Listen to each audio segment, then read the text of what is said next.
Hello and welcome back. My name is Rosie, And my name is Paul.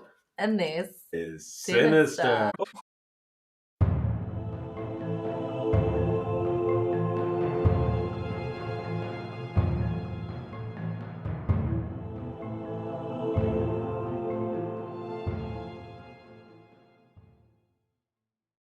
Will you just tell him? Or will I tell him? You tell them. You can tell him so. We're having a baby. Exciting. How exciting.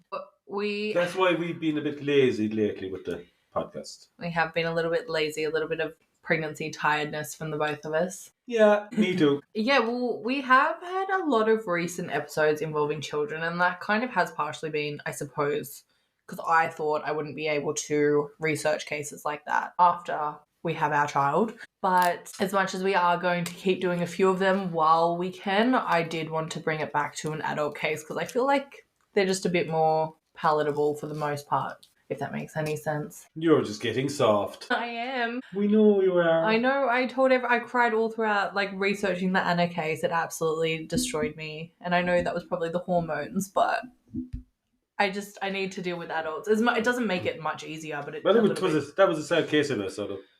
Expected to get emotional. Well, a horrible case, just such young girls. No, today we have a case involving adults. It's all adults, and this will probably be a multiple part case. The first one, this is more of an opening episode where it's kind of going into the background of things because you do need a lot of background for this case. There is so much build up to what does happen. Multiple events end up happening. And where in the world are we coming from for this case? We are going to Texas. Houston, Texas. Hey. So today we will be discussing the tragic death of a 1960s socialite named Joan Robinson Hill. Like I said, this will be like more of an opening episode. This will be a 2 or 3 part case. We need this part to make the rest make sense. And I think it's such a fascinating case once you get into all of it. So we won't get the gruesome stuff in the first part. No gruesome stuff in this episode. So let me tell you about Joan. Joan was a well-loved woman. She was described as the sweetest person ever, someone that everybody just loves, and the most beautiful. She was stunning. I'll put photos on Instagram and Facebook, but she was just such a glamorous lady. In all of her photos, she's seen in these lovely, elegant dresses, elbow-length gloves, diamonds, the whole shebang. She was just always dressed to impress. It's like your Marilyn Monroe of the time. Very much so. Bleach blonde hair, the similar vibes. Yeah, stunning. Everyone either wanted her or wanted to be her kind of thing. But let me start at the very beginning. So, Joan was born on the 6th of February 1931 in Houston, Texas, to an unmarried mother. Now, this was the 30s, so you really couldn't be an unwed mother in this country in the 30s. Not a hope. I suppose that was probably a worldwide thing. Probably was, to be fair, yeah. You couldn't be an unwed mother. But luckily, also in Houston were an absolutely lovely couple named Davis Ashton Robinson, who went by Ash, and his wife, Rhea Robinson. So Ash was like a very wealthy oil tycoon, and this couple were extremely well off. However, unfortunately, the couple had struggled to fall pregnant. Now, Rhea said that this didn't bother her. She loved Ash so much and said she never needed anything other than him to make her happy. She didn't necessarily need a child. Yeah, but look, money can't buy everything. Well, actually, it can. You can buy anything you want. You can buy a child. Yeah, but it's not biological like that. These days you can buy a blow-up doll that'll talk to you, so you don't need a wife. Stop it. I'm not playing this game with you. You start seeing these new AI dolls. Yes. They don't even answer back. Like, they just go by command. I think the fun of having a girlfriend like me is that we do answer back. Plus, they don't cook either. However, Rhea knew that Ash always wanted to be a father. He particularly wanted a little girl, and she wanted that for him. You know, she loved him. She wanted everything he wanted. So privately, Rhea went to a doctor to find out why they hadn't been successful in conceiving. And here she found out that she needed a type of surgery. Now, I'm not sure what for. This is never discussed.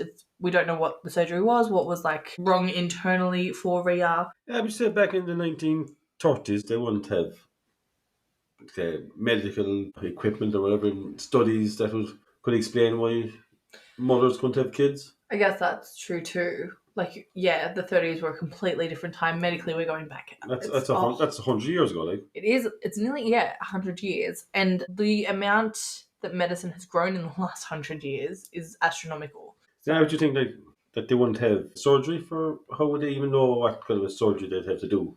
I guess too, like knowing that she has money, her and Ash have a lot of money, they could probably demand anything. Unfortunately, it's something that they wanted. Let me just go fix a few screws loose. Rah rah rah. Yeah. And that's not to say that that's definitely what happened, but it does seem about right for the time. Well, it probably does, but like, it's probably just more or less is doctors they take advantage of their money. That's what I think sounds the most plausible. Rhea went to the doctor. Like it could have been Ash. Could be shooting blanks. It could have been. 100% it could have been. They wouldn't know. No, because Rio went to the doctor. But remember, that's also the time where women were the only issue. Men didn't shoot blanks in those days. That was not a thing. Yes. Okay. You know what I mean? It's always like blamed on the woman during that time period. Now, the idea of a medical procedure absolutely scared Rhea. She herself said it was only minor, but she wanted to make Ash happy. So she went home that day and asked him if he wanted her to get the surgery.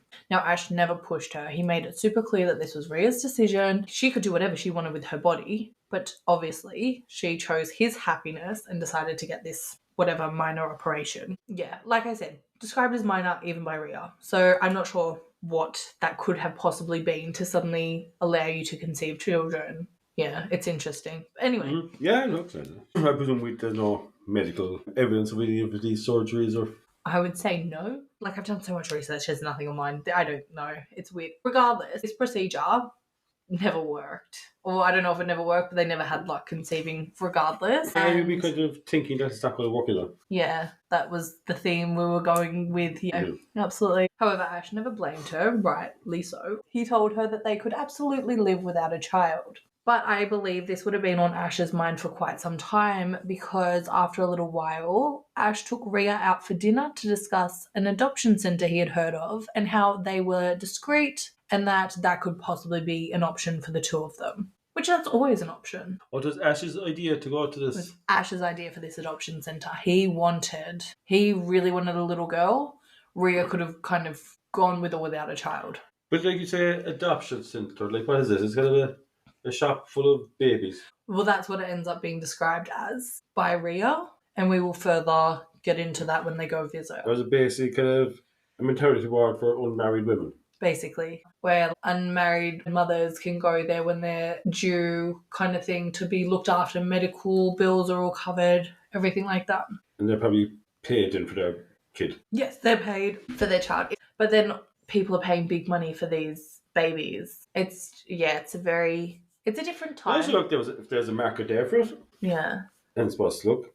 For an unmarried mother, it's probably best case scenario at this time. So I do feel like Rhea had a bit of shame about the whole not being able to give Ash their own biological child. So it did take her a little while to agree to this idea. But eventually she did agree. Still more so wanting to please Ash than it being a desire for herself. Rhea decided to go to this centre with a friend. Now they travelled, it was about 280 miles, which I don't know what that is in kilometres. I should have done my research. Do you want to check? 18 miles would be about 500 kilometres. 450, very good. Very close. So they travelled 280 miles to get there. Must have been horse and cart or something, is it? No, apparently it was by like train or something. Well, yeah, so it's 100 years ago, so there probably was trains. Ash didn't go, so I don't know why he didn't go, but Rhea recalled going in and seeing adorable babies, but none appealed to her. She said that there was a baby boy who was so adorable, but he held out his arms to be picked up by Rhea and she just couldn't pick him up. She said she was scared. She was so nervous to be there. So they left to go back to a hotel for the night. Rhea tried to think how she could break the news to Ash that she never found them a child. Supposedly then, based on Rhea's story, in the morning, the centre called her at the hotel and said that there was a child she didn't get to see the previous day as this baby had a cold. So they'd kept the baby away from them the day before. So Rhea decided to go back, and she described this baby girl as the most adorable baby she had ever seen. This baby apparently looked at Rhea and would laugh, and Rhea determined that this baby wanted her. I will say that there was a book published, I think it's called Blood and Money or something like that, and it's by Thomas Thompson. I was reading through that. And Rhea's retelling of events, it's kind of disproved in this book, and like it says that this place in particular doesn't have children on display like this, as Rhea tells the story. Also, how would they have gotten the hotel's contact details to call her? Everything just seems a little strange. Yeah, it's like something that was set up. It does seem a little bit set up, doesn't it? Something just doesn't feel right in retelling. Well, like, do you have to make an interview when you were staying in this, or check out this baby factory, or what would you call it? It Adoption seemed center. as if you have the money, you rock up, you play with babies, and you can pick one out and leave.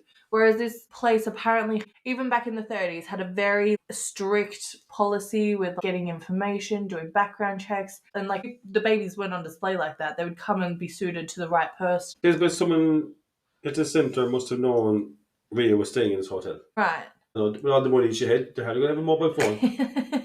With all the money in the world, I'd say no. Wouldn't be the thing back then. Probably the way they used to contact before was tapping. Oh, Morse code? That was the ships. By pigeon. Who's that pigeon?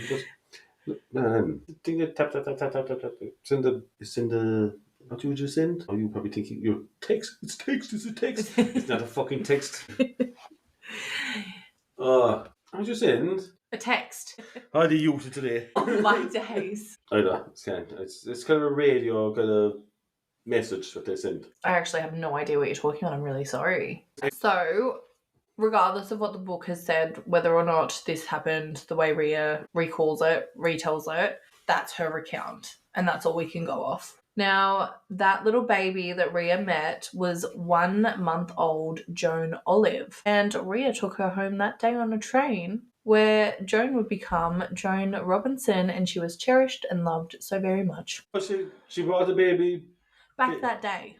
And I thought she couldn't see this baby because the baby was sick or something. The day before the baby was sick, but then all of a sudden the baby's fine and willing to be seen. It's a very confusing story, that's what I mean. Maybe she's just getting confused. So the couple didn't actually disclose to Joan that she was adopted until Joan was a teenager and she needed her birth certificate for something. But Rhea told that story that I just said, how she found her and she's the most precious thing ever.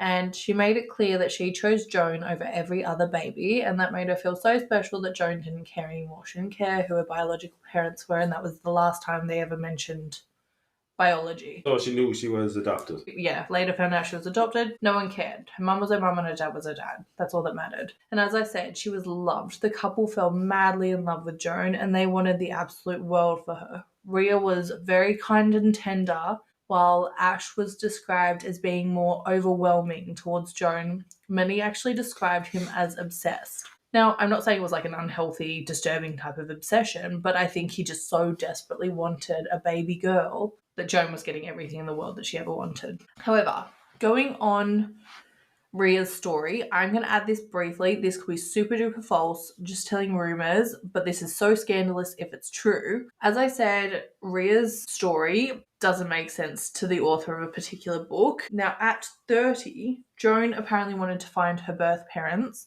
and hired a private detective to investigate. This private detective supposedly found documents indicating that the birth father was in fact Ash Robinson, and he had orchestrated a plan to get a woman pregnant and then adopt the child.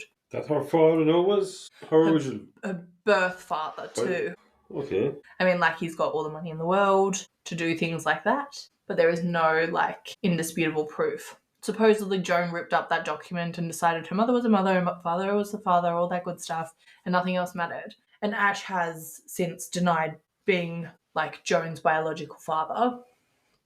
However, it would kind of explain why Rhea's recount of entering the orphanage doesn't make sense to a lot of people. Also, she said she went with a friend, and apparently that place doesn't allow two women who are both seeking children to go in at the same time. Like, were they missing for a while when they went to this? Like, were they waiting for someone to give birth? Was this friend, was Ash after doing a job in this friend? I actually have no idea. This is just some scandalous story. It could be true, it might not be true.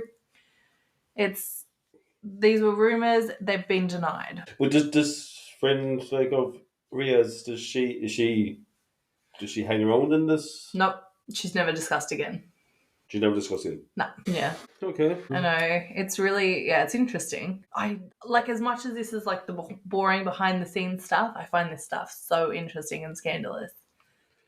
And what did you have a name of Rhea's friend? No name. No, I just taking a good note here. Yeah, carry on. Now, Ash kept baby Joan at his side forever following. He would get up all night with her. He got the formula prepared himself. I don't believe they ever paid for help. Like, he would take her to work, like be up with her all night and then take her to work the next day, and was just so proud to show her off. He had wanted that little girl for so long. He was just so proud to have her.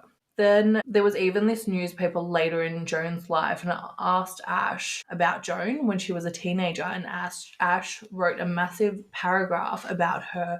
And then the last little bit is, quote, "She sings, plays the piano, swims, works, reads, and is a perfect, wonderful child. Her mother and I adore her. Every minute around her is a treasure," which is just the cutest darn way for a father, especially in this time period, I feel, to describe their daughter. Yeah, but just describe their own daughter. Or even an adopted child that they're just so fucking delighted to have. Yeah, but and what you say Joan's first name was before she was Joan Olive. That was just like that one. Olive sounds so. I don't know if it was a middle name or a surname, I'm not sure. And then she became Joan Robinson. And then later on, It's not Olive from a previous surname for her mother.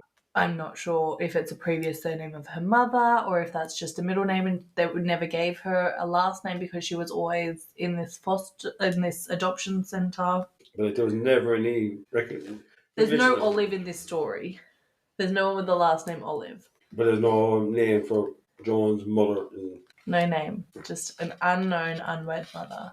Now, at only 3 years old, Joan began riding horses. She loved this and put a lot of time and effort into horse riding. She would even beg her chauffeur to hurry home after nursery school just to go see the horses. And when she was only 5 years old, she won her first ribbon in, like, I can't even say this word, it says equitation, but I guess like horse riding.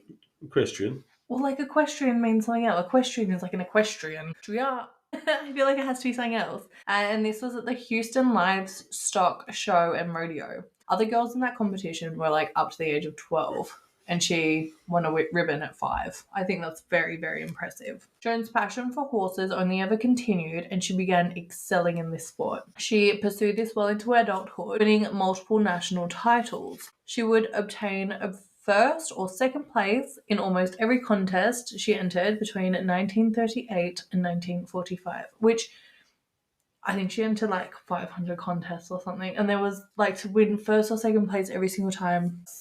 That's some talent. Well, it's not really. Just go on. It's like her father had money. He was able to buy the best horses, basically.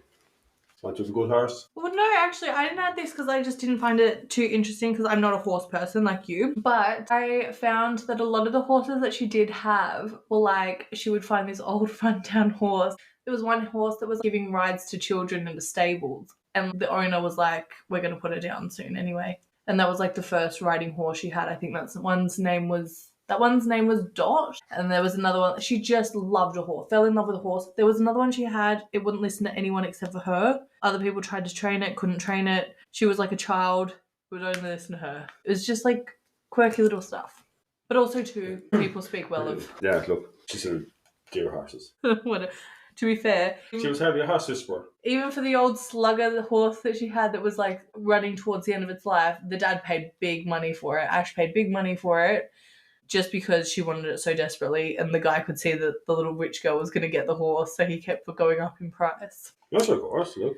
That's still happening. Yeah, of course. So for college, Joan attended Stevens College in Columbia, Missouri, where she definitely cared a lot more about her social life than her studies, and she spent more time going out and meeting people rather than actually attending classes. Joan also took her horse to college, of course, and had stables nearby. And she would rush from class to the stables to see the horse as well, like every day. Obviously, it's an exciting time. She's getting a little somewhat sense of freedom. However, not too much freedom, as Ash actually leased out suites in a hotel near the campus for Rhea to stay in and keep a close eye on Joan, with Ash also visiting the place regularly. They were very protective parenting. They didn't want to let Joan stray too far. Yeah, that's probably kind of a bit overbearing, is it? Kind of booking a hotel close to a college. But look, they had money to do it. They did have money to do it, and I do feel like there are a lot of people who would do it if they did have that kind of money to do it. They were just lucky enough to have money to do it. Some money and they're probably not else to do. Well, Rhea probably not else to do, no? Yeah, well, Ash kind of joked that it would be easier and cheaper to have Rhea there than pay the long distance phone bill because they love their daughter so much and things like that. You know, the phone would be probably cheaper than a hotel, would it? Now, Joan ended up acting in college productions and was approached by a talent scout for Metro Goldwyn Mayer who offered her a screen test. You know, that massive movie company from the time with like Wizard of Oz, Gone with the Wind, all the big famous ones. Ash was not comfortable with Joan taking up the invitation as he believed Hollywood to be full of predators and he didn't want his daughter to be taken advantage of, which I fully get because you see that and you definitely saw that at that time. It's not getting any better. It's not. And obviously it should have been Joan's choice. I don't think it's fair, like she's an adult at this point. He probably shouldn't be taking that away, but I do also understand not wanting your child to go through that, especially when they can rely on your money forever, really, if they need to. Now, while still in college, Joan married a man named Spike Benton, who had a promising career as a Navy pilot. However, Ash did not approve of this marriage. I think the two were really young and like in over their heads. They were struggling financially and things like that. They weren't able to provide for themselves. And the marriage just didn't last long. It was over in about 6 months. Then shortly after, at only 19 years old, Joan married again. This time it was to a man named Cecil Burglass, who was her childhood friend. He was also a very successful lawyer in New Orleans. Again, Ash didn't approve of their marriage. He had actually forbidden it, but they went off and eloped. And this marriage only lasted a matter of months as well. Apparently, Ash had offered Joan a new Cadillac, a mink coat, a diamond ring, and any horse she wanted to end the marriage. And Joan did. No, I wouldn't blame her. But she probably would have got it, right? She probably would have gotten it anyway if she asked her father, but yeah. But like, her second marriage, like, what, 19? Yeah. Like, was Ash at these marriages? I guess he wasn't at the second one where they eloped. Or is it kind of an Elvis church job, like? Yeah, I'd say something similar. But like the thing is, both men did have good careers and like promising futures. I am curious what made Ash disapprove, or like if he was just gonna disapprove of anyone, or you know, if it was the fact that Joan was too young. I think it's interesting. That's what's 19, probably a bit young, probably young, a bit young back then to marry. But it's 30s. Wasn't everyone getting married young in the 30s?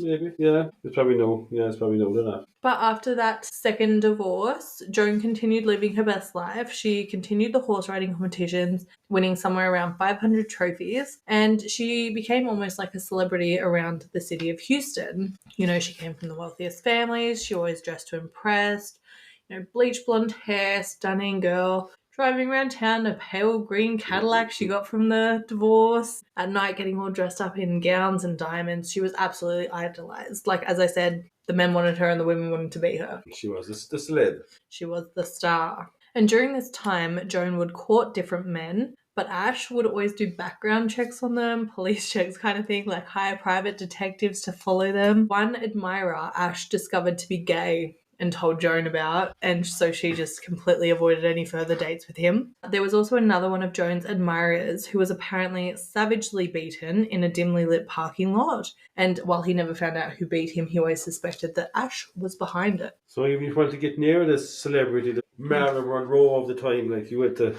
go through Ash. You had to go through Ash, and Ash was not having a bar of it. So other men came and went during this time. Ash never approved, and nothing serious ever stemmed from any of them. However, on a night on the town, Joan was introduced to a man named Dr. John Hill. He was this tall, he was described as handsome. I'd seen photos. I don't think he was anything special. She was definitely significantly more beautiful than he was. But he was described as a handsome man, and Joan immediately found him attractive. So what's his name? Dr. John Hill. Dr. John. Dr. John. Yeah, Well, he was only studying at this time. So he was interning to be a plastic surgeon and had just moved to Houston to have the highest chance of making money in that field. But let me tell you a little bit about John. Okay. But would you be... This was... Yeah, sure. Probably would. Would you think for plastics back that time? I guess there, where everyone's studying, dressing to impress. I know there was a big thing with boob jobs and stuff. And then you've also got plastic surgeons also do a lot of things that have to do with the face. You know, you can have moles removed by plastic surgeons. I know you can know, but back in 100 years ago? I'd say so, yeah. Because there are stories about things like jaw reconfigurations and things like that, where they were more medical based than appearance based procedures that he was doing. But we will get into that. It wasn't like going for a boob job or a lip job or a fucking I'd say, fat out the arse and put into their lips. Or I'd say those weren't procedures at the time, but there was definitely boob jobs. I don't think women wanted big lips back then, though. There was boob jobs, things like that. 100 years ago. Yeah, well, apparently, according to this, There wasn't a fuck. that's what they're saying there was. I said, he'd probably give him a pen and bra or something. So apparently he used to brag about different boob jobs he's done. I'm also not a doctor. Now, John was from a good family. He was raised in a religious household. I believe it was just him and his brother and then like mum and dad. And his mother had instilled a love of music in her sons, and John really wanted to pursue a career in music, but his mother wanted him to be a doctor, since doctors would make more money than musicians at this time, especially, Classics. I was going to say successful doctors compared to unsuccessful musicians, but yeah. I also think I forgot his brother's name was Julian. Eventually, the financial side really won John over, and he became very money driven and decided that he would pursue a career in medicine as opposed to focusing on music. And as I said, he focused on plastic surgery for the money. He really wanted to practice plastics in Houston, since Houston had more of like the socialite, wealthy population there, and people were getting regular surgeries, things like that, because they had the money to do so. They wanted to impress other people in town, things like that. I also feel like he focused on this because he just did not have that caring factor for any other type of medicine that you might need, in a sense, to be a doctor. He was once quoted as saying, "One of the reasons I'm going into plastics is that the patients don't call you up all night long with belly aches." I just don't really get the impression that he was like the caring type that gave a shit about anyone other than himself. I know, but like if you're doing liposuction with whatever gear he'd back then, you're going to have some queer belly eggs swinging you up. How was he going to extract the fat out of someone's belly? I don't think there was fat extractions back then. Okay. I really don't see that being a thing that was back then, but I don't know. I'm not sure. Now, there were incidents that happened super early in John's career that kind of contest him not being the most caring person ever. So one incident which occurred during his residency was where John needed to perform a routine operation on an alcoholic patient with a bad liver and a swollen belly. So John needed to cut a hole in this man's stomach and drain the fluid to alleviate the condition. Supposedly a very straightforward thing. I'm not a surgeon. I have no idea if this is an easy operation. However, when John did this, he perforated this man's bowel and drew out feces, releasing like the obviously deadly bacteria from the feces into the body, which is apparently the only possible thing that can go wrong when completing this procedure. And he did that. One possible thing. Now, Poisoning the patient. Now, supposedly that can happen to the most senior surgeon. It's not a dumb mistake that, like, it has to take a stupid person to do this. Anyone can do this. It's very easy to perforate someone's bowel while doing this. But a proper surgeon would act quickly, perform an emergency bowel repair, Rectify his mistake. rectify the mistake. Instead of even owning up to the mistake, which John knew he had done, he continued to drain the fluid along with the feces, sewed up the abdomen, and bandaged the incision, never repairing this man's bowel, knowing it was a fatal mistake. And this patient ended up dying. So an autopsy was performed, and that was when they knew that it was John's fault he had done this to the man. And he was summoned before a senior surgeon. However, John just denied all knowledge, saying that if he hadn't repaired the incision, it must have been too slight to even notice. And the senior surgeon decided that they didn't want to wreck his career before it had begun, and they let him get off with it. That would not be the last issue with John. Back to Joan and John. A mutual friend invited both of them to their house for dinner, where the pair immediately hit it off, supposedly. However, this mutual friend recalls them having nothing in common, no similar interests or backgrounds or personalities. The only thing that they both had was charm and good looks. She recalls feeling that they were completely mismatched for each other, but Joan and John got together regardless, which I also think, fuck what anyone else thinks. Who cares if you have nothing in common? We had this discussion. We have nothing in common. We have. Bobby. What was the other thing? We have a baby in common, and we have... We both live in... Shh. Oh, not... Cause we both live same place. We had some days in common. What was that? I don't think it was anything of seriousness or substance. Can't be same dad. It's something we had in common. We live in the same house and we have the same child. That's the only two things I can think of. And do you know what? They're good enough. Now, John told this mutual friend that Joan was the most incredible girl he'd ever met, regardless of no similarities. That's fine. However, this won't be fine. I just want to clarify I'm not consenting to this relationship. Which one?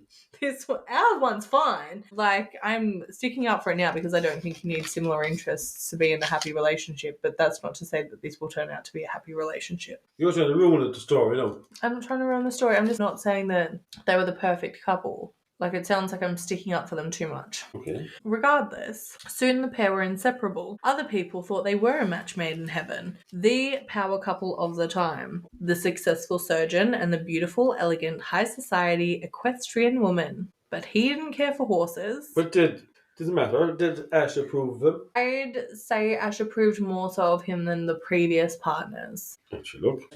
That should definitely not be the standard to a relationship. Now, John didn't care for horses, and Joan didn't really care for music. She played the piano, but she didn't really actually care for general music, and there was just kind of little of substance between them. But that didn't stop them from getting married on the 28th of September 1957 in what was said to be the wedding of the decade. And furthermore, even after Ash completed his own private delving into John's background, he didn't object, happily allowing his now 26-year-old daughter to marry this soon-to-be surgeon. Since John was still in the training phase of his medical degree, Ash had the newlywed couple move into his home where he could help them wherever needed. And I think quite likely it was to keep more of an eye on his daughter. Ash provided John with a car to get to work and maintained his and Joan's lifestyles while John was still in training. And they ended up living with Ash for 6 years following. And she's still alive for this. Yeah, she's alive the whole way through. Well, no, there's no talk of her. I know Ria's like a caring, kind mother from a distance, whereas Ash is more letting it be known that he is there. Ash has this final say. Yeah. It did appear that almost immediately following their honeymoon, the couple started living separate lives. Joan spent more time on appearances and horse shows, and John practicing medicine and then music in his spare time. They weren't doing a lot of like couple activities together. They'd go out together, be on like the Houston socialite scene. They would return, do their own thing, not have too much to do with each other. But even when they were out socializing and things, it seemed to be more networking for John to get more patients for the practice. And Joan just loved getting dressed up and having a good time. Just want to go out. Yeah, she wanted to get out. In 1960, Joan gave birth to a son that they named Robert Ashton Hill while they were still living with Ash and Rhea. In the book Blood and Money, it said that Joan wanted the child, but John didn't. And it was Ash that took care of Joan throughout her pregnancy, not John. So the book had a point in it stating that like Ash was the one to bring Joan ice cream in the middle of the night when she had cravings. It was never her husband. John was just excited about the child being a boy and not a girl when it was born. Like, he didn't really care about anything else. Well, yeah, he went the kind of the father type role model kind of. No. Didn't want to do with family. Just went to his own thing. Yeah.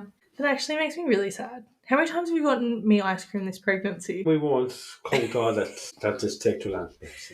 How many times have I gotten myself ice cream this pregnancy? I'd say probably only when maybe the first day we here, you probably ate a box of ice creams. That's because we love Sally's. And that was the last time I got myself an ice cream, and you've looked after me ever since. Well, ice creams disappeared out of the fridge. You said you didn't eat them, and I know I didn't eat them, but I'd say you probably just ate them. I could not stop eating ice cream at the beginning of this pregnancy. Yeah, I can't stop eating ice cream now. But you were denying it at the time. Was I telling porkies? Because I too was in the house, and I didn't eat the ice creams. Just these stray cats.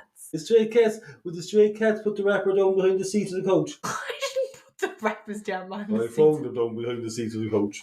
You're making me out to be an animal. That's not even true. It is true, for our notes. Now, at some point, I'm not sure exactly when, Ash bought Joan a farm because horses were her passion, obviously, as we've discussed so much throughout this. And Joan wanted to start a riding school, and she wanted to start breeding like competition horses and things like that.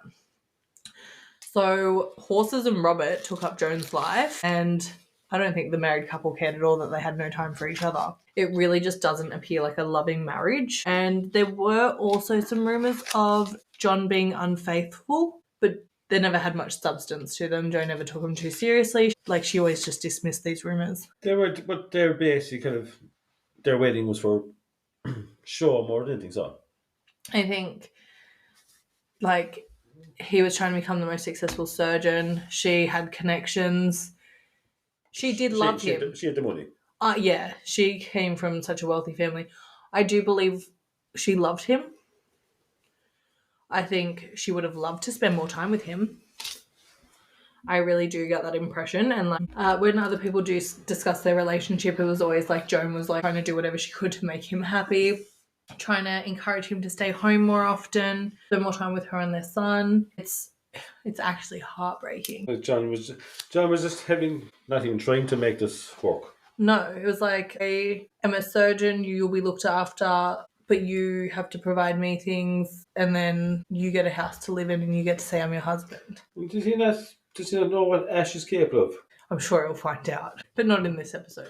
Okay, well, we're getting serious. I'm actually joking, we don't know. Next episode is going to be ooh.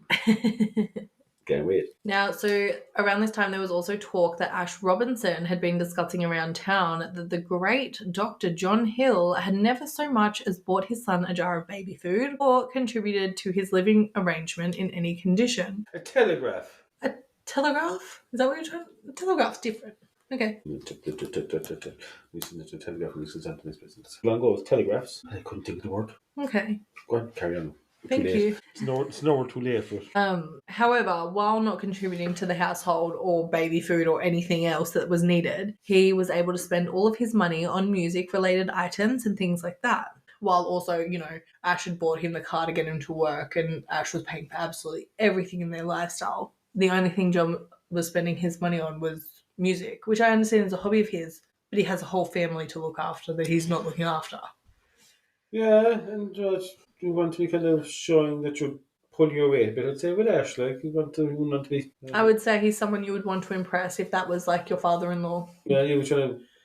I will look after your daughter, I'll take such good care of her. And there was living in Ash's house. Yeah, and Ash is covering everything.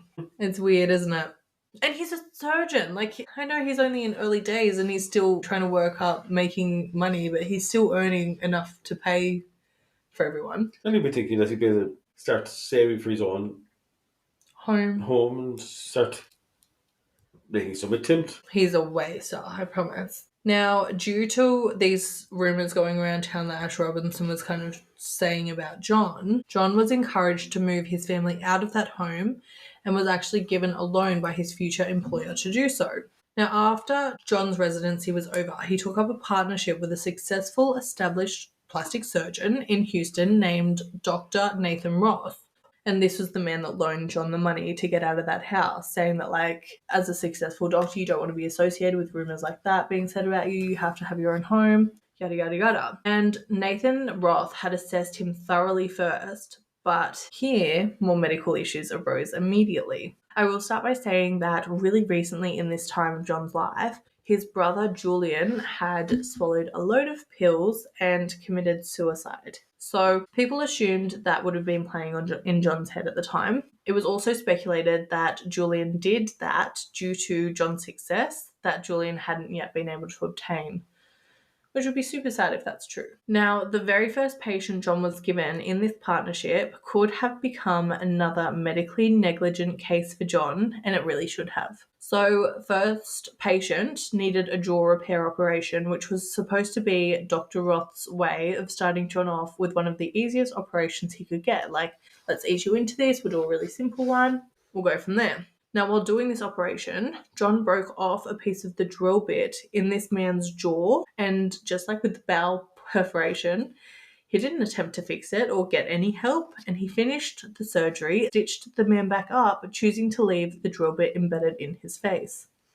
Is he a pure clown or what? Like, I genuinely think he's like, get this person's money, I'm doing what they've asked for, and not a thing more. So if there's a medical issue, he's creating the medical issues. Yeah, but he's providing what they're asking for, and so he's getting paid. And I think that's where he draws the line, like, that's all I'm willing to do. I think he's just a bad person. Now, this came forward The patient ended up wanting to sue once they found out, and Dr. Roth discussed this with John, who apologised profusely, saying he didn't want to mention complications on his very first case. And due to Dr. Roth knowing about his brother's recent and sudden death, he did give John the benefit of the doubt. He never reported the incident, which definitely should have, and John's record stayed clean. Like it's stayed clean this entire time that no one's reported him for things that they should have reported him for. No one ever found out about. I know, it stresses me out. And John stayed working for Dr. Roth. So as I said, this patient was going to sue and filed a malpractice suit. But apparently, I have no idea how this works. I don't know how the facial anatomy works. He apparently got up one morning, he blew his nose really hard, and the drill point flew out of his nose. He went from his job, trees. Well, I don't know. Did it fly out of his jaw because he was like having so much pressure on his face? I have no idea what's going on. It was so weird. But it flew out. And the lawsuit went with it. Oh, because it's not in his face anymore. Yeah. And this is the second giant medical fuck-up that we know about. Like we just said, there could be so many that we didn't know about. Now, instead of using this opportunity to better himself and avoid doing things like this in his future and focus on his career, John started putting work second to music, which is not what you do when you're given such a big opportunity. But anyway, he would regularly ask Dr. Roth to cover for him with patients, like during operations and things like that, when the opportunity to perform music would arise, and even just other out-of-work activities that he would prefer than to do operations. So he just wants to do music and not work. Yeah, while getting a percentage of all patients that went through the practice. So regardless of if he worked or not, he was making a percentage. And we'll discuss that in 2 seconds. So Dr. Roth did end up dissolving their partnership. The initial signed agreement between the two was that in John's first year, he would take home 10% of the business. In the second year, 20%, and by the third year, he was getting a full 50% of all profits. But due to him being so unprofessional, Dr. Roth did not want to have his earnings with him. Obviously, this man's leaving Dr. Roth to do all the work and taking 50% of the profits. Especially when he gave him the opportunity to join the practice and everything. Be there, ignore, he should have had his license taken off him the first time he left a drill bit in someone's face. Yeah. But anyway, he was not sharing his earnings with someone who wasn't doing any of the work, and he dissolved the partnership. Now, instead of being grateful for everything he did get out of Dr. Roth, John turned spiteful, and he took that opportunity to open up his own medical practice using the exact same building as Dr. Roth, making the two plastic surgeons neighbours in this one building. Pretty bit of competition there. Yeah, which I just think that's such an odd move for someone who's been given all this. His career progressed so far due to Dr. Roth, and instead of being thankful towards him, he was just spiteful. Supposedly, he opened a very successful business. I find it hard to believe given that he doesn't want to put the workload in, but that's what it was described as. Now, wanting to appear like a successful doctor that he was becoming, John obtained a loan from Ash to purchase his family a home, which was only a few blocks away from the Robinsons' home in a very affluent neighbourhood. He's actually having a successful business, but he's still taking loans off Ash. Yep. Yeah, that's what I mean. It doesn't make sense. He's supposed to have this successful business. He needed a loan for the first house. It's very interesting to me. Don't get me wrong, you'd spend a lot of money opening up a business. Yeah, but once you're successful, the banks think you're successful, and they will just give you whatever you want. Yeah. Now, this home that they purchased was such a nice, large home with lots of rooms. It was just stunning. And John continued practicing medicine and making the family money. His practice was, like I said, supposedly extremely successful, and financially he was supposed to be doing really well.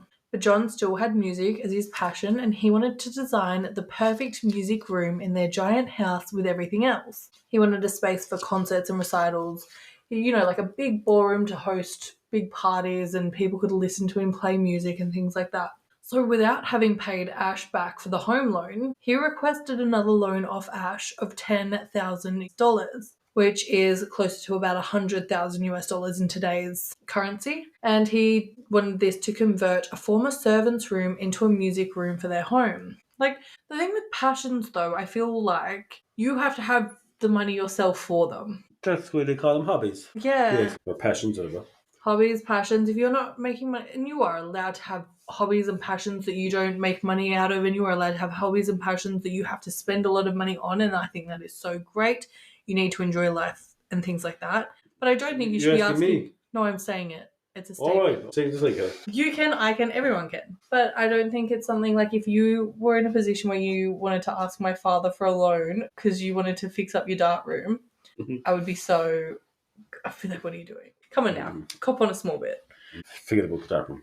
Oh, what's wrong with the dark room? It's a bedroom. It's not a bedroom. We'll move our bed out of it soon. Relax. Just like does up with my own money. It was a lot cheaper than the $10,000 music room that John wants. Now, Ash refused another loan, claiming that this was a foolish expense on John's part. He just thought it was a bit of a frivolous expense. And also the fact that he still owed Ash money for the home loan. Like, that bothered Ash. Why are you asking for another loan on top of a loan? So, Now, what about the house that he moved into, the Dr. Roth gave him? he would have sold it, but I guess they would have used a big portion of that to purchase this home as well as like a loan from Ash. It was a smaller home. They moved into a bigger home. Now, following their discussion, John went to the bank and received a loan off of them, using that to pay back Ash, which I just think sounds really dumb given that Ash's loan would have been like a interest-free loan. I think this is just one of those spiteful things kind of thing where he's like, well, if you're not giving me a loan for this, I'll pay you back, which is dumb. Yeah, it's kind of a spiteful, dumb move. But Yeah, but with this loan, John also used it to hire a sound engineer to create the perfect music room. This is where John and Joan's lives began to change. So the sound engineer originally estimated $10,000 to make John's dream music room come true, but the cost was very quickly exceeded. Towards the end of 1968, which was the year he started the project, John had spent $75,000 on that room that wasn't even finished. And just to put that into perspective, that is about $680,000 in today's currency. This room was now the size of a ballroom, so he'd expanded the room, he'd heightened the ceilings, he'd soundproofed it, there was artwork, there was like paintings on the wall and the roof, and the walls had silk trimmings, and there was giant chandeliers made of crystal, and there was a carved marble fireplace. There were 108 speakers installed in the room and a hidden movie screen for John to present his guests with his favourite movies when they were around. Now, the room had Joan's Yamaha piano in it, but John wanted the world's most expensive piano, which was this Austrian one. I can't pronounce the name. It sounds horrible, but I just can't pronounce it. I think we'll just go with the Austrian expensive Piano. Better than Bösendorfer or whatever it is. Yeah. And he was actively searching to have one sent to him from Austria. Now, just to put that into perspective somewhat, they were worth $15,000 at that time. So that's alone is exceeding his initial $10,000 music room. Just for piano. For the world's most expensive grand piano. He wanted a room worthy of perfect piano recitals to show off his piano talent, apparently. His pianist skills. But the room and money spent on it only divided John and Joan. Joan was not happy about the amount of money going into this project, and marital problems arose for the couple, which is so fair because spending $100,000 on a gosh darn music room, so that's ends up being closer to $1 million in today's value. And he's already getting loans out left, right, and centre. Madness. However, what Joan didn't yet know was that John had been having an affair with a woman named Anne Kurth since August that year. So, back in August, their son Robert had been at summer camp for 4 weeks, and John and Joan went to pick him up. Mind you, Joan had to practically beg John to go with her because he didn't really seem to care about seeing his son, even though he hadn't seen him in 4 weeks. So this was like a day where parents could go and watch their children play, swim, canoe, shoot bows and arrows, and just like general camp activities. So Joan wanted to go with John and watch Robert doing these things and having fun and join in these activities. John could not give less of a crap. However, he did end up giving in and he went for the journey, as it was like a 2-day journey. And when they arrived at the campsite, Joan went off with Robert. John stayed back. Like I said, he didn't care. And Anne Kurth arrived supposedly dressed quite provocatively. She then attempted a swing over a lake, which she fell off. And on getting out, she was only more appealing to the male gaze. With t-shirt. Yeah, that kind of vibe. And John watched her the entire time. He did not give a shit about his wife or kid. He was watching this woman, Anne Kerr. Anne was described as being quite the opposite of Joan. Stunning, beautiful still, but dark features, dark hair, less ball gowns and diamonds, and a bit more tight tops and things like that. She was also from Houston, and while out of John's view, John introduced himself to Anne, striking up a fair few conversations with her that day. So he ended up finding out that she was a mother of 3 sons, she was single, and was picking up her children that day. They do both tell a different story on how their relationship began, but before August was out, they were in a full-blown love affair that continued on throughout the year. Now, that happened even though Anne also knew about Joan. Obviously, it's John's responsibility to not be a cheater in the relationship, but she did play a massive part in allowing the cheating to occur by happily being the other woman. Was she not married? No, she was single. She was a single mother. Yep. So John and Joan are arguing about the music room a lot. We're getting towards the end of 1968 and John's paying no attention to Joan or Robert. He's just giving all of his attention to the music room, work, and Anne.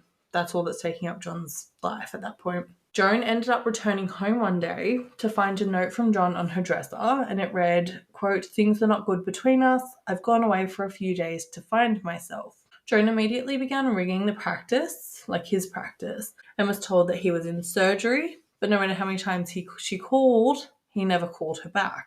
She did call again several times, and he just never returned the calls. Joan initially kept this from Ash, but after a few days, she let her dad know that John had walked out on their family. Ash wanted to hire a private detective, like he loves to do. Ash is back in the scene again. He wanted to find out why he left and where he went, but Joan declined. She was not having a bar of it. She didn't want her dad up to his old tricks.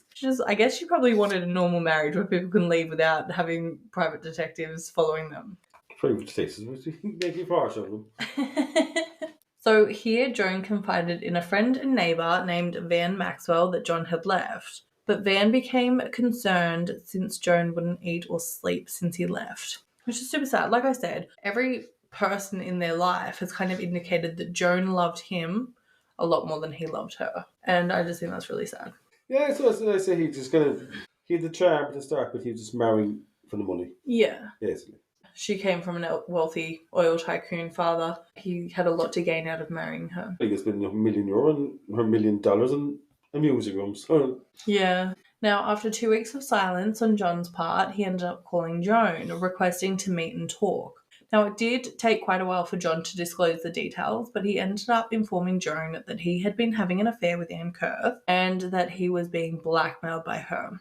Like, I think she was blackmailing to tell Joan about the relationship. Joan found out that he had been living in her home and living like a married couple, whining and dining in the whole shebang for quite a while now. But John decided to go back with Anne instead of staying with Joan, even though he was supposedly being blackmailed. And without getting enough answers, Joan tried to play detective herself. So, was he looking for more money? Well, I guess she's living in the house with the music room. That's his pride and joy. Now, what Joan didn't know was that Ash went through the private detective regardless, because why would he listen to what she said? And this detective found out that after the meeting, John ended up leasing out an apartment, so he moved out of Anne's, but that kind of confirmed to Joan that he was planning for this separation to be a permanent arrangement. She ended up pleading with John to come home, like they had a son. They'd already spent, 11 or so years together at this point. And like I said, a lot of people just continued saying that it was very obvious that Joan really loved John. Like she was just genuinely in love with him and blind to all his bullshit. John declined getting back together.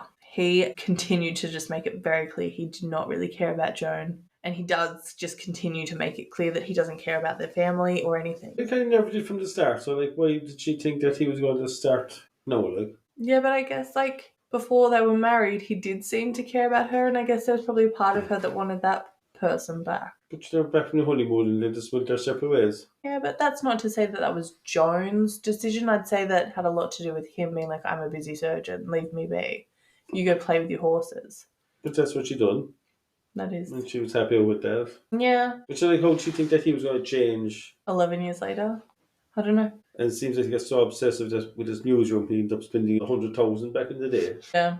But Okay. Well, you have to dig a lot of oil for that. It's hectic stuff. I think it's such a fascinating backstory. Things don't fully add up, and I think that only adds to the mystery. But I just strongly think she loved him. They had a kid together. She wanted to try and make their life work. You know? Yeah, I suppose, yeah, sure.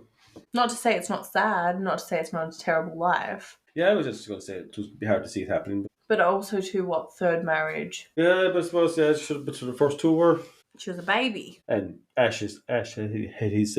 That's true. But how in love could you be if you could be brought over with a Cadillac and a new horse? You could be fucking head over heels in love. Would you pick a Cadillac over me? In the horse, I'd give you the gold ring. Now, before a divorce was even in the works, John went around town with Anne. It's the 60s. They're not even legally divorced, and he's prancing around with a new woman. He was informing everyone that he was separated now and that this was his partner. So Anne was his now partner. He was showing her off super publicly, and obviously due to the time it was not very well received. People were quite disturbed by all this. Now, while that's going on, John's still working on the music room. I don't know if he's returning to the house or he just has builders and things like that there and he's working on it from a distance, but he is. And he is assuming that he will get the house in the divorce, which I guess it is his money with his loans and things like that, but I don't know how divorces back then worked. All he wanted for the room now was that Austrian, world's most expensive grand piano.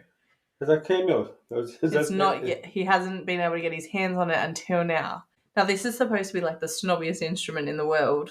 Like, obviously, it's the most expensive piano. And he was looking for this desperately. So at this time, he's still actively trying to get it to America. In mid-November, it was finally served divorce papers from John. But Joan decided to contest the divorce. She still loved him. She didn't want to go through with it, and despite his infidelity and the fact that he's just a general terrible husband and father, she wanted to stay with him. So she sent him a letter saying she wouldn't consent to the divorce, which is outrageous. Yeah, I suppose that's probably the most revenge way of getting back at someone. How do you do that? Like, you don't want to be with me anymore? Too bad. You can't leave.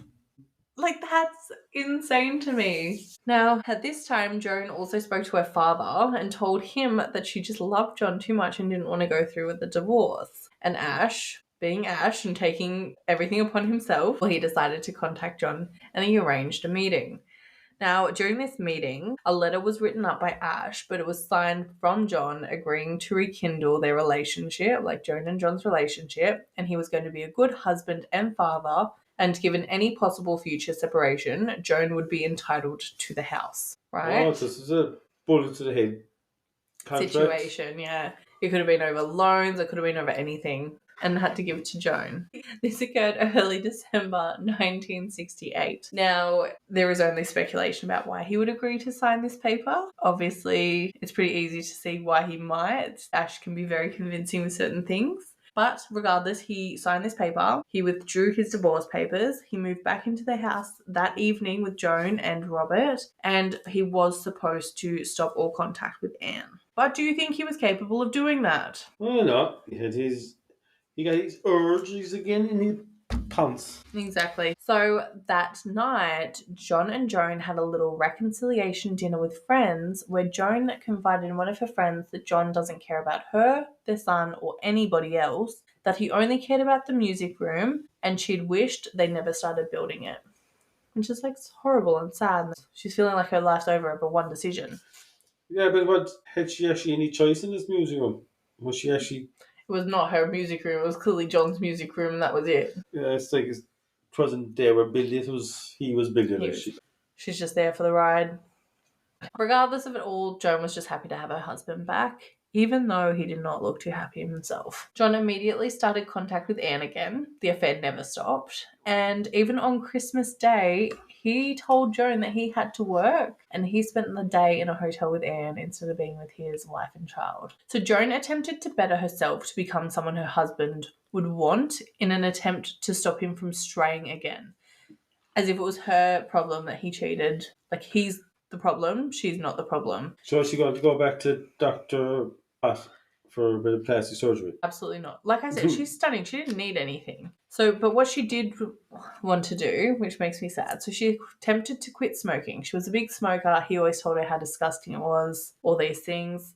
Fair, quit smoking, that's good. But he would get like so mad at her about the smoking that she was like, oh, he doesn't like it. I'll quit and he'll be happy and he won't want to cheat on me anymore. But sure, smoking was probably a kind of an appeal thing. The long old tip, no gloves. I agree. I think it was like a very appealing thing for the time. But he hated the smoking. He would tell her that it was very masculine of her and things like that. And she was trying to feminize herself. Joan also counted calories to stay as slim as possible for him. She just, as I said, wanted to be more feminine apparently, and counting calories and making herself skinnier, she thought would cater to him. And Anne was not happy being the mistress once she'd gotten a taste of being the girlfriend. So again, she started threatening John and giving him ultimatums, like the her or me kind of thing. But John stayed with Joan. So obviously whatever Ash had on him was good. But for Valentine's Day 1969, John gave Anne gifts and didn't give anything for Joan. He'd given Anne gifts as well as her 3 sons that weren't his. Got them all gifts for Valentine's Day. Got Joan nothing, got Robert nothing. Weird, right? Yeah, he definitely played it for her, like. Like, he's actually such a dodo head. Now, in March 1969, John finally got his $15,000 grand piano from Austria. He found someone in Houston that had access to them. And that was all he really cared about. His music room was nearly done to John's exact liking, but by now he'd spent $100,000 on it. So you'd want to be satisfied. At the same time that all of John's dreams are coming true, Joan's farm is towards the end of its life. So the farm hadn't achieved the success that she had envisioned, and there was no award-winning horses ever bred there, unfortunately.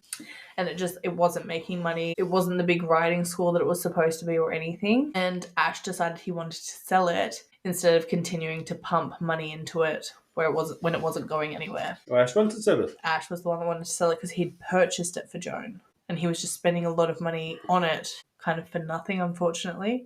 Which is weird, given that all he wants is his little girl happy. Mm-hmm. And now he's pushing for it to be sold instead of pumping more money into it. But anyway, yeah. Joan loved this farm, though, and just wanted to give it a new life. So she spoke to her dad, and they spoke about hiring one of her friends named Diane Setgast to run the stables. So Diane and her friend Eunice Woodland arrived at Joan's home on March 9th to stay a few days and discuss this new proposal. On their arrival, Joan was already complaining of John having stayed out all night the previous night. But at this point, Joan doesn't know why he's staying out all night. He's blaming work and things like that.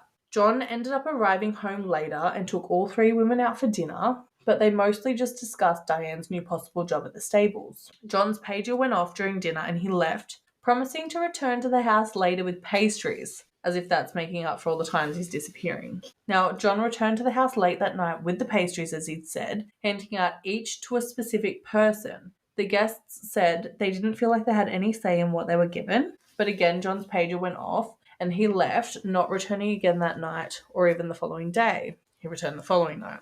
So that night, John returned and repeated the thing with the pastries, selecting each woman's pastry for them. Joan suggested swapping with John, but he refused to swap, saying that he'd picked hers out specifically for her. Oh, yeah. Weird, right? Now, John kept being called to work, supposedly throughout the following days. Joan kept trying to maintain herself and encourage John to love her and spend time with her. It's actually heartbreaking. She organised lovely dinners at the house with the guests to accommodate John, who was never on time. So on Wednesday night, it was the same. She organised dinner. Joan didn't cook. She was not the cooking type, but she had their chefs or whatever cooking for them. The guests were still there, and John came in over an hour late. He returned to the house with pastries again, claiming that they were the reason he was late. Joan and John had an argument, and he stated he wasn't having dinner there anyway. He went off to the music room, and Joan went to bed alone again. Now, on the Friday night of this week, Joan and John had organised to attend Houston's annual Wild Game Dinner, which is a charity affair. So John was also playing a concert with a band at this event. So it was like a big deal for the couple. Just going to show boating kind of. That's what it's like. You'd probably got all the successful people, rich people. Rich people there. And he wanted to go play. He likes music. He loves playing music for others. So yeah. I like how you have pastries, 5,000 question marks afterwards. I Yeah. think you're onto something. So all was fine this night, but as soon as the band stopped playing and John returned to Joan, he told her that, and everyone around, that he had rounds to make at the hospital and that they must leave. Joan was expecting to be there for the night and have a good time, but that was interrupted. So she requested to stay, but John wouldn't allow it and they left. So he just went there to play music and he left. You can guess where he's going. Oh, sure, look. On the journey home, Joan asked if he would be late home because she wanted to stay up and wait for him so that they could spend some time together. But he told her not to wait up as he'd likely be late. She then told him how he's already spent all night out twice this week, and if he stayed out again all night, not to bother to come home. Joan got out of the car in their driveway, and John just reversed out. So Joan screamed at him, quote, "You've blown it, John. You've just lost your wife, your son, and your goddamn music room." Which would 100% be taken as a threat to John. He wouldn't care about the wife. He wouldn't care about his son. But that music room, he's not losing that. No, that'd be the most threat out of the whole three items. Which is sad. Now, the following day was Saturday, and Joan didn't wake up until nearly 4 p.m. And given that Diane and Eunice were still staying in their home, they were really concerned about her, since Joan is usually up for 7 a.m. So she likes to get up at 7 a.m. and be really active in Robert's life, getting him ready for the day and things like that. So throughout the day while she was asleep, they'd asked John about her sleeping and if she was unwell, and he responded not as far as he was aware, but he'd given her a tranquilizer and it was perfectly normal for her to sleep this long. John soon started pushing for the two women to leave. He was questioning them on when they would be leaving, and I'm sure the women really wanted to leave too. It would have been so awkward. This couple is fighting all the time. It would be horrific. However, Diane let it be known that she was staying until she knew the details of the job offer on the farm, like salary, things like that, and she wanted to talk to Ash. Diane also expressed how John was doing his best. So Diane didn't express this to John, but she was expressing it later in interviews. John was doing his best to make her feel unwelcome that week, while previously the pair had gotten on really well. So John had actually given Diane a boob job. So she had fake boobs and they were done by John. And he would brag about them, like, look at my work. Like, he and Diane got along really well, and he'd regularly be like, look, this is what I'm capable of doing, kind of thing. Can't see touch him up then. I'm not saying he was necessarily touching them, but he'd be very like, aren't they amazing? Showing them off while they had guests and things. And all of a sudden, out of nowhere, they're not getting along like that. He's asking when they're leaving. He's not friendly with her. It's a very different vibe for Diane. Now, once Joan woke at 4, she was very embarrassed that her house guests had to fend for themselves, but she knew about the tranquilizers. She told Diane and Eunice that John had given her a pill the previous night and that it had completely knocked her out. I don't know if we're going to discuss the pastries in this episode. She then found John in the music room and had him take their son for a haircut.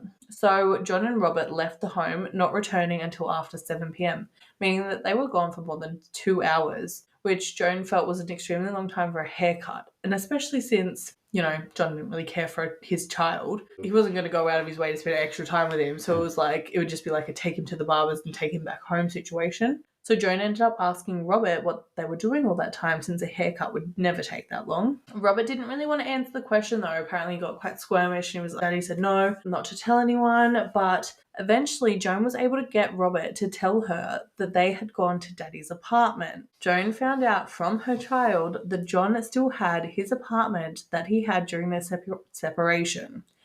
This was the apartment that he would have Anne stay with him at. And in that moment, Joan realised that John was still having an affair with Anne. So without talking to John, Joan decided to call her friend Van Maxwell and asked her to come to the house to talk. And that is where I'm going to leave part 1. And like I said, it is more of a builder episode. I think this is so fascinating, and you definitely need to know these details to get super invested in the rest of it. So I hope you were taking notes like I was. Paul has his notebook filled with notes. I saw you keep flicking the pages as we're going through. Look at you go. Well, nearly 6 or 7, 8 pages there. But no, I think it's such an interesting case, and it will only get better as we get into the rest of it. It's such a tragedy. It sounds like a build-up that there's so many different people involved. It's interesting. But no, so we will be back in a couple of days. I promise you won't have to wait as long for part 2. We'll be back in a few days with part 2 of this episode.